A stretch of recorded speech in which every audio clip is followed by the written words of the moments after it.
Hello बच्चों, let's read the question. Question है carbon dioxide is isostructural with options हैं HgCl2, SnCl2, C2H2 and NO2। चार options दिए हुए हैं।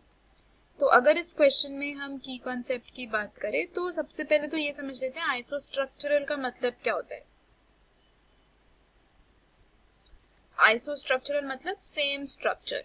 तो क्वेश्चन कह रहा है कि CO2 जैसा स्ट्रक्चर किसका होगा। तो CO2 का स्ट्रक्चर इस तरीके से होता है, आपका एक लीनियर स्ट्रक्चर होता है, मतलब 180 डिग्री का एंगल बनता है एटम्स के बीच में, लीनियर अरेंजमेंट होता है इसका।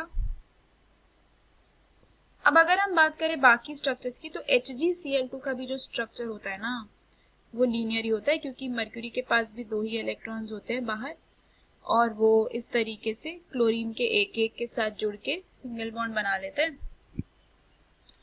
एंड यहाँ पे भी जो आपका एंगल होता है, this is a 180 degree angle, अगर हम HgCl2 की भी बात करते हैं स्ट्रक्चर की। ठीक है, SnCl2 का स्ट्रक्चर कुछ इस तरीके से होता है, क्योंकि Sn के पास 4 इलेक्ट्रॉन्स होते हैं वैलेंस शेल में, 2 तो ये यूज कर लेता है क्लोरीन के साथ बाइंड करने में, 2 इसके पास as a lone pair present रह जाते हैं, जिसकी वजह से इसका जो स्ट्रक्चर है वो लीनियर ना होकर थोड़ा बहुत एंगुलर हो जाता है, बेंट हो जाता है।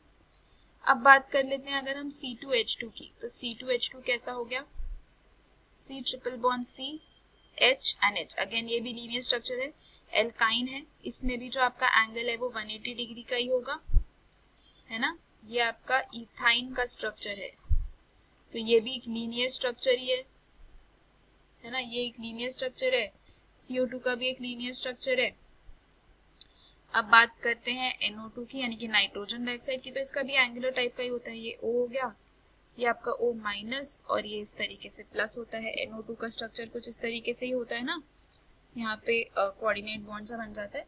तो NO2 का स्ट्रक्चर इस तरीके से हो गया, बेंट टाइप का स्ट्रक्चर है, लीनियर नहीं है। तो लीनियर स्ट्रक्चर CO2 के साथ साथ HgCl2 में हमें देखने को मिल रहा है, एंड इथाइन में देखने को मिल रहा है। तो इस क्वेश्चन के जो पॉसिबल आंसर्स है ना, इसके जो पॉसिबल आंसर्स हैं वो हो सकते हैं HgCl2 और C2H2 दोनों। तो यही दोनों इस क्वेश्चन के आंसर हो सकते हैं। तो फाइनल आंसर अगर हम इस क्वेश्चन का देखें तो ये हो जाएगा option A, C। Hope you understood it well. Best of luck.